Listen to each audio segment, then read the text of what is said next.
Hi hello welcome to Tejaswini Umesh YouTube channel. ಏನಿವತ್ತು topic ಅಂತ ಹೇಳಿದರೆ ಬಾಯ್ ಬೇಬಿ ಬಗ್ಗೆ ಸಿಂಪ್ಟಮ್ಸ್ ಏನಿರುತ್ತೆ ಅಂತ ತುಂಬ ಜನಕ್ಕೆ ಯೋಚನೆ ಇರುತ್ತೆ. ಹೆಂಗೆ ತಿಳ್ಕೊಳ್ಳೋದು ಅಂತಲೂ ಕೂಡ ನಿಮಗೆಲ್ಲ ಕಾತರ ಇರುತ್ತೆ. ಸೊ ನನಗೆ ಗೊತ್ತಿರೋ ಥರ ನಾನು ನಿಮಗೆ ಹೇಳ್ತೀನಿ, ಯಾಕಂದರೆ ನನಗಿರೋದು ಕೂಡ ಬಾಯ್ ಬೇಬಿ. ನನ್ನ ಅನುಭವ ಏನಿದೆ ಅಂತ ನಾನು ನಿಮಗೆ ಹೇಳ್ತೀನಿ ಈ ವಿಡಿಯೋದಲ್ಲಿ. ಕ್ಯಾಶುಯಲಾಗಿ ಏನಂತ ಹೇಳಿದ್ರೆ, ಫಸ್ಟ್ ಬೇಬಿ ಯಾವುದಾದ್ರೂ ಓಕೆ ಆಗೇ ಇರಬೇಕು, ಗರ್ಲೇ ಆಗಲಿ ಬಾಯೇ ಆಗಲಿ ಅಂತ ಏನು ಎಕ್ಸ್ಪೆಕ್ಟೇಷನ್ ಇಟ್ಕೋಬೇಡಿ. ಎರಡನೇ ಬೇಬಿ ಬೇಕಾದರೆ ಗರ್ಲೇ ಬೇಕು ಬಾಯೇ ಬೇಕು ಅಂತ ಎಕ್ಸ್ಪೆಕ್ಟೇಷನ್ ಇಟ್ಕೊಳ್ಳಿ. ಯಾಕಂದರೆ ಎಷ್ಟೋ ಜನಕ್ಕೆ ಅದು ಇಲ್ಲದೆ ತುಂಬ ಜನ ಸಫರ್ ಮಾಡ್ತಾ ಇರ್ತಾರೆ. ಸೊ ನಮಗೆ ದೇವರು ಇಷ್ಟು ಜನದಲ್ಲಿ ನಮ್ಗೆ ಅದನ್ನು ಕೊಟ್ಟಿದ್ದಾನೆ ಅಂತ ಆದರೂ ನಾವು ಖುಷಿ ಪಡಬೇಕು. ಓಕೆ, ಇವಾಗ ವೀಡಿಯೋನ ಸ್ಟಾರ್ಟ್ ಮಾಡೋಣ. ಬಾಯ್ ಬೇಬಿ ಬಗ್ಗೆ ನಾನು ನಿಮಗೆ ಸ್ವಲ್ಪ ಸಿಂಟಮ್ಸ್ನ ಹೇಳ್ಕೊಡ್ತೀನಿ, ಮತ್ತು ಹಾರ್ಟ್ ಬೀಟ್ ಯಾವ ಥರ ಇತ್ತು ಅಂತ ಕೂಡ ನಾನು ನಿಮಗೆ ನೋಟ್ ಮಾಡ್ಕೊಂಡಿದ್ದೀನಿ. ಅದು ಕೂಡ ನಾನು ನಿಮಗೆ ಎಕ್ಸ್ಪ್ಲೈನ್ ಮಾಡ್ತೀನಿ. ನನಗೆ ಫಸ್ಟು ಮಂತ್ ಮೇಲೆ 3 ಡೇಸ್ ಆಗಿತ್ತು ಅಷ್ಟೇ. ಆವಾಗಲೇ ನನಗೆ ಲೈಟಾಗಿ ಎದೆ ನೋವು ಅಂತ ಬಂತು ನೈಟ್ ಟೈಮು. ಆವಾಗ ಇಮಿಡಿಯೇಟ್ಲಿ ನಾವು ಕ್ಲಿನಿಕ್ ಹೋದಾಗ ಸುಮ್ಮನೆ ಕ್ಯಾಶುಯಲ್ ಆಗಿ ಕೇಳಿದ್ರು ನನ್ನ ಹಸ್ಬೆಂಡು, ಸರ್ ಇಲ್ಲಿ ಪ್ರೆಗ್ನೆನ್ಸಿ ನೋಡೋಕ್ಕೆ ನಿಮ್ಮ ಕ್ಲಿನಿಕಲ್ಲಿ ಬರ್ತಾರಾ ಅಂತ.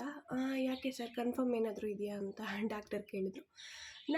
ನಾನಂತ ಹೇಳಿದೆ, ಇಲ್ಲ ಸರ್ ಆ ಥರ ಏನಿಲ್ಲ, ಬರೀ 3 ಡೇಸ್ ಆಗಿದೆ ಅಷ್ಟೇ ಅಂತ. ಯಾಕೆ ಇದನ್ನು ಹೇಳ್ತಾ ಇದ್ದೀನಿ ಅಂತಂದರೆ, ಬಾಯ್ ಬೇಬಿಗೆ ಆದಷ್ಟು ಬೇಗ ಅಂದರೆ ಬೇಗ ಕೂಡ ನಿಮಗೆ ಸಿಂಟಮ್ಸು ಬಂದುಬಿಡುತ್ತೆ. ಏನಂದರೆ ಮಂತ್ ಮೇಲೆ 2 ಡೇಸ್ 3 ಡೇಸ್ ಆ ಥರ ಬೇಗ ಕನ್ಫರ್ಮ್ ಕೊಟ್ಬಿಡುತ್ತೆ. ನನಗೆ 3 ಡೇಸಲ್ಲಿ ಫುಲ್ಲು ಡಬಲ್ ಗಿಟ್ ಫುಲ್ ಬಂದುಬಿಟ್ಟಿತ್ತು.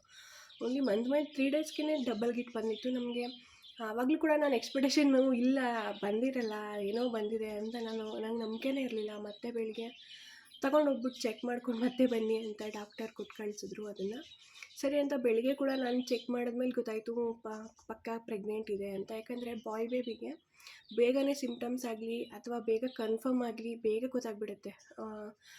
ಮಂತ್ ಮೇಲೆ ಬೇಗ ಅಂದರೆ ಬೇಗನೆ ಗೊತ್ತಾಗ್ಬಿಡುತ್ತೆ ನಿಮ್ಗೆ ಆದಷ್ಟು ಬೇಗ. ಆವಾಗಲೇ ನೀವು ಅಂದ್ಕೋಬೋದು ಬಾಯ್ ಬೇಬಿ ಇರ್ಬೋದೇನೋ ಅಂತ. ಅಂದರೆ ನನಗೆ ಗೊತ್ತಿರೋ ಥರ ನನ್ನ ಅನುಭವದಲ್ಲಿ ಹೇಳ್ತಾ ಇದ್ದೀನಿ. ಇನ್ನು ನೆಕ್ಸ್ಟ್ ಸಿಂಪ್ಟಮ್ಸ್ ಬಂದು, ನಂದು ಫಸ್ಟ್ ಬೇಬಿ ಮಿಸ್ಕ್ಯಾರೇಜ್ ಆಗಿತ್ತು 2.5 ಮಂತಲ್ಲಿ. ಇನ್ನು ಡಾಕ್ಟರ್ ಹೇಳಿದ್ರು 3 ಮಂತ್ಸ್ ಗಂಟ ನೀವು ಇಂಜೆಕ್ಷನ್ ತೊಗೋಬೇಕಾಗತ್ತೆ ಅಂತ. ಸರಿ ಆಯ್ತು ಅಂತ ನಾನು 3 ಮಂತ್ಸ್ ಗಂಟ ಇಂಜೆಕ್ಷನ್ ತೊಗೊಂಡೆ. ಆವಾಗ ನನಗೆ ಮತ್ತೆ ನನ್ನದು ಊಟ ನಾನು ಮಾಡಿಕೊಂಡು ನಾನು ತಿನ್ನೋಕ್ಕೆ ನನಗೆ ಆಗ್ತಾನೇ ಇರಲಿಲ್ಲ. ಯಾಕಂದರೆ ನಾವಿಬ್ಬರೇ ಇದ್ದಿದ್ದು ಇಲ್ಲಿ, ನಾನು ಮತ್ತು ಹಸ್ಬೆಂಡು. ನಾನು ಮಾಡ್ಕೊಂಡು ತಿನ್ನೋಕ್ಕೆ ನನ್ನ ಕೈಲಿ ಆಗ್ತಾನೇ ಇರಲಿಲ್ಲ. ಯಾಕಂದರೆ ನಾವು ಮಾಡ್ಕೊಂಡು ನಾವು ತಿನ್ನೋದು ಅಂದರೆ ಆ ಥರಲ್ಲಿ ತಿನ್ನೋಕ್ಕೆ ಆಗೋಲ್ಲ ನಮಗೆ. ಅದು ಕೂಡ ಸಿಂಪ್ಟಮ್ಸ್ ಆಗಿರುತ್ತೆ. ಯಾರಾದರೂ ಮಾಡಿಕೊಡ್ತಾರಾ, ತಿನ್ನೋದು ಅಂತ ಅನಿಸಿರುತ್ತೆ. ತಿನ್ನಬೇಕಂತ ಆಸೆ ಆಗ್ತಿರುತ್ತೆ. ಆದರೆ ನಾವು ತಿನ್ನೋದಂತೂ ತಿನ್ನೋಕ್ಕೆ ಆಗ್ತಾಯಿರಲಿಲ್ಲ. ನಾನು ನನ್ನ ಹಸ್ಬೆಂಡ್ ಅವ್ರ ಅಕ್ಕ ಇಬ್ಬರೇ ಇದ್ದಿದ್ದು. ಅವರು ಮತ್ತು ನಾವು ಇಲ್ಲಿರೋದ್ರಿಂದ ಯಾವಾಗ ಬಂದು ಮಾಡಿಕೊಡ್ತಾರೋ ಅಂತ ನಾನು ಕಾಯ್ತಾ ಇರ್ತಿದ್ದೆ. ಇಲ್ಲ ನಾನು ಹೋಗ್ಬಿಟ್ಟಾದರೂ ಅಲ್ಲಿ ತಿನ್ಕೊಬರ್ತಾಯಿದ್ದೆ, ಮತ್ತು ಆಚೆ ಏನಾದರೂ ತರಿಸ್ಕೊತಾಯಿದ್ದೆ. 3 ಮಂತ್ಸ್ ಗಂಟ ಈ ಥರ ಆಗುತ್ತೆ. ಇನ್ನು 4 ಮಂತ್ 5th ಮಂತಲ್ಲೆಲ್ಲ ಕ್ಯಾಶುಯಲಾಗಿ ನಾರ್ಮಲಾಗಿ ಏನು ಕೆಲಸ ಬೇಕು ಅಷ್ಟು ಕೆಲಸ ಮಾಡ್ಕೊತಾಯಿದ್ದೆ. 3 ಮಂತ್ಸ್ ಗಂಟ ಅಂತೂ ನಾನು ಏನೂ ಕೆಲಸನೇ ಮಾಡಿಲ್ಲ.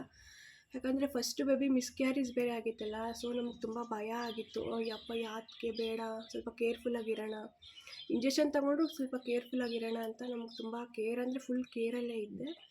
ಇನ್ನು 4 ಮಂತು 5th ಮಂತಲ್ಲಂತೂ ನಾರ್ಮಲಾಗಿ ನನಗೇನೋ ಒಂದು ಸಲನೂ ಸುಸ್ತು ಮತ್ತು ವಾಮಿಟಿಂಗು ಆ ಥರದ್ದು ಯಾವುದು ಕೂಡ ನನಗೆ ಒಂದು ಟೈಮ್ ಕೂಡ ಆಗಿಲ್ಲ.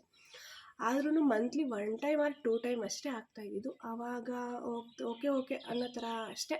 ಒಂದು 10 ಮಿನಿಟ್ಸ್ ರೆಸ್ಟ್ ಮಾಡಿದ್ರೆ ಮತ್ತು ನಾರ್ಮಲಾಗಿ ಆಗ್ತಿದೆ. ಮತ್ತು ಎಲ್ಲಾದರೂ ಸುತ್ತಾಡ್ಕೊಂಡು ಬಂತು ಅಂತಂದರೆ ಆವಾಗ ಮಾತ್ರ ತುಂಬ ಸುಸ್ತು. ಇವಾಗೆಲ್ಲಾದರೂ ಒಂದು ಶಾಪಿಂಗೇ ಆಯಿತು, ಹೋಗಿ ಬರೋಣ ಅಂತ ಹೋದರೆ ಆವಾಗ ಮಾತ್ರ ತುಂಬ ಸುಸ್ತು ಅನ್ಸೋದು. ಆವಾಗ ಮಾತ್ರ ಕ್ಯಾಶುಯಲಾಗಿ ಸುಸ್ತಂತ ಮಲ್ಕೋತಾ ಇದೆ. ಮತ್ತು ಕಾಲು ನೋವು ತುಂಬ ಬರುತ್ತೆ ಬಾಯ್ ಬೇಬೀಸ್ಗೆ. ಕಾಲು ನೋವಂತೂ ತುಂಬ ಬರುತ್ತೆ. ಇನ್ನು ಒಂದು ಸೈಡಿಗೆ ತಿರ್ಕೊಂಡು ಬೇರೆ ಮಲ್ಕೋಬೇಕು ಅಂತ ಹೇಳ್ತಾರೆ. 5th ಮಂತ್ಗೆ ಆದಮೇಲೆ ಅದು ಕೇರ್ಫುಲ್ಲಾಗಿ ಇಟ್ಕೋಬೇಕು ನೀವು. ಸ್ಟ್ರೈಟಾಗಿ ಮಲ್ಕೋಬಾರ್ದು, ಯಾಕಂದರೆ ಬೇಬಿಗೆ ಉಸಿರು ಕಟ್ಟುತ್ತೆ. ಅದು ಬಾಯ್ ಆಗಲಿ ಗರ್ಲಾಗಲಿ 5th ಮಂತ್ ಮೇಲಂತೂ ಯಾರೂ ಕೂಡ ಸ್ಟ್ರೈಟಾಗಿ ಮಲ್ಕೊಳಕ್ಕೆ ಹೋಗಬೇಡಿ. ಯಾಕಂದರೆ ಅದು ತುಂಬ ಅಂದರೆ ತುಂಬಾ ಪ್ರಾಬ್ಲಮ್ ಇರುತ್ತೆ. ಯಾಕಂದರೆ ಪಾಪುಗೆ ಉಸಿರಾಡ್ಬೇಕಾದ್ರೆ ಅದು ಉಸಿರು ಕಟ್ಟೋ ಥರ ಆಗುತ್ತೆ.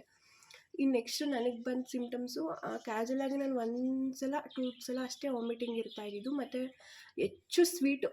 ಎಲ್ಲರೂ ಕ್ಯಾಶುಯಲಾಗಿ ಹುಡುಗಿರಿಗೆ ಸ್ವೀಟ್ ತಿಂತಾರೆ ಅಂತ ಹೇಳ್ತಾರೆ. ಇಲ್ಲ, ನನಗೆ ತುಂಬ ಅಂದರೆ ತುಂಬ ಸ್ವೀಟ್ ತಿನ್ನಬೇಕು ಅಂತ ಅನಿಸೋದು.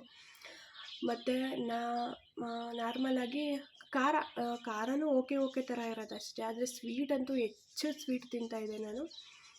ಇನ್ನು ಅದೆಲ್ಲ ಮುಗೀತಂದಮೇಲೆ ಇನ್ನು 5th ಮಂತ್ 7 ಮಂತಲ್ಲಿ 6 ಮಂತಲ್ಲೆಲ್ಲ ಕ್ಯಾಜುಲಾಗಿ ನಾರ್ಮಲಾಗೇ ಇದೆ. ಇನ್ನು ನನಗೆ ಬೇರೆ ಇವನು 7 ಮಂತ್ ಬೇಬಿ ಅಲ್ಲ, 7 ಮಂತ್ ಗಂಟ ನಂದು ಆರ್ಟ್ಬಿಟ್ ಎಷ್ಟಿದೆ ಅಂತ ನಾನು ನಿಮಗೆ ನೋಟ್ ಮಾಡ್ಕೊಂಡು ಇಟ್ಕೊಂಡಿದ್ದೀನಿ ಇಲ್ಲಿ. ನಾನು ಆರ್ಟ್ಬಿಟ್ ಬೇಕಾದ್ರೆ ನಿಮ್ಗೆ ಹೇಳ್ತೀನಿ. ಆರ್ಟ್ಬಿಟಲ್ಲಿ ನನಗೆ ಇದೇ ಬೇಬಿ ಆಗುತ್ತೆ, ಇದೇ ಥರ ಬರುತ್ತೆ ಅನ್ನೋದೆಲ್ಲ ಸುಳ್ಳು. ಯಾಕಂದರೆ ನಾನು ತುಂಬ ಸಲ ನಂದಾಗಲಿ ನನ್ನ ಫ್ರೆಂಡ್ಸ್ ಸರ್ಕಲಲ್ಲಾಗಲಿ ತುಂಬ ಸಲ ನೋಡಿದ್ದೀನಿ. ನನ್ನ ಆರ್ಟ್ಬಿಟ್ ಇಷ್ಟಿದೆ, ನನಗೆ ಇದೇ ಬೇಬಿ ಆಗುತ್ತೆ, ನಿನ್ನ ಆರ್ಟ್ಬಿಟ್ ಇಷ್ಟಿದೆ, ನಿನ್ಗೆ ಇದೇ ಥರ ಬೇಬಿ ಆಗುತ್ತೆ ಅಂತ. ಅದೆಲ್ಲ ಏನೋ ನಮ್ಮ ನಂಬಿಕೆ ಅಷ್ಟೇ. ಅದೇ ಆಗುತ್ತೆ ಇದೇ ಆಗುತ್ತೆ ಅನ್ನೋದೆಲ್ಲ ದೇವ್ರು ಕೊಟ್ಟಿದ್ದು. ಮತ್ತು ನಾನು ಇವಾಗ ನನ್ನ ಪ್ರಕಾರ ನಾನು ನಿಮ್ಗೆ ಹೇಳ್ತೀನಿ, 1.5 ತಿಂಗಳಲ್ಲಿ ನಾನು 144 ಇತ್ತು, ಮತ್ತು 3 ಮಂತ್ಸಲ್ಲಿ 164 ಇತ್ತು. ನೋಡ್ಕೊಳ್ಳಿ, 1.5 ತಿಂಗಳಲ್ಲಿ 144 ಇತ್ತು, 3 ಮಂತ್ಸಲ್ಲಿ 164 ಇತ್ತು ಹಾರ್ಟ್ಬೀಟು. ಮತ್ತು 5th ಮಂತಲ್ಲಿ 168 ಇತ್ತು, ಮತ್ತು 7 ಮಂತಲ್ಲಿ 151 ಇತ್ತು. ಇಷ್ಟೇ ಕ್ಯಾಜುಲಾಗಿ. ಇನ್ನು ಅಷ್ಟರಲ್ಲಿ ಅವನು ಡೆಲಿವರಿ ಆದ. ಆಮೇಲೆ ಏನು ಸ್ಕ್ಯಾನ್ ಏನು ಮಾಡಿಸ್ಲಿಲ್ಲ ನಾವು, ಮತ್ತು ಅಲ್ಲೂ ಕೂಡ ಹಾಸ್ಪಿಟಲಲ್ಲೂ ಸ್ಕ್ಯಾನ್ ಮಾಡಿಸಿಲ್ಲ. ಇಷ್ಟು ಇದೆ. ಮತ್ತು ಇದೇ ಆಗುತ್ತೆ ಅದೇ ಆಗುತ್ತೆ ಅನ್ನೋದೆಲ್ಲ ನಮ್ಮ ನಂಬಿಕೆ. ಮತ್ತು ನಮಗೂ ಕ್ಯಾಜುಲಾಗಿ ನಂಬಿಕೆ ಇರಬೇಕು. ಮತ್ತು 2ನೇ ಬೇಬಿಗಂತೂ ತುಂಬ ಅಂದರೆ ತುಂಬಾ ಎಕ್ಸ್ಪೆಕ್ಟೇಷನ್ ಇಟ್ಕೊಳ್ಳಿ. ನನಗೆ ಇದೇ ಬೇಕು, ಈಗಿರಲೇಬೇಕು, ಈ ಬಾಯ್ನೇ ಬೇಕು ಅಂತ. ಫಸ್ಟ್ನೇದಕ್ಕೆ ಆರೋಗ್ಯವಾಗಿ ನೀವು ಮತ್ತು ನಿಮ್ಮ ಪಾಪು ಆರೋಗ್ಯವಾಗಿ ಮನೆಗೆ ಬಂದರೆ ಸಾಕು ಅಂತ ದೇವರಲ್ಲಿ ಬೇಡ್ಕೊಳ್ಳಿ. ಯಾಕಂದರೆ ಇವಾಗ ನಾನು ವೀಡಿಯೋಸ್ನ ಸರ್ಚ್ ಮಾಡ್ತಾಯಿದ್ದೆ, ಯಾಕಂದರೆ ಅದೆಲ್ಲರಿಗೂ ಆಸೆ ಇರುತ್ತೆ, ನನಗೆ ಇದೇ ಬೇಕು ಅದೇ ಬೇಕು ಅನ್ನೋದು. ಅದು ಆಸೆಯಾಗಲೇ ನಿಮಗೋಸ್ಕರನೇ ಆಗಲಿ ಅಂತ ನಾನು ಕೇಳ್ಕೊತೀನಿ.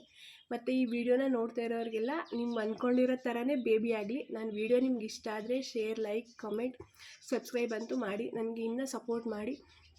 ಮತ್ತು ನಿಮ್ಗೇನು ಬೇಕು ಅಂತ ನಾನು ನೆಕ್ಸ್ಟ್ ವೀಡಿಯೋದಲ್ಲಿ ಎಕ್ಸ್ಪ್ಲೈನ್ ಮಾಡ್ತೀನಿ. Thank you so much. Love you all.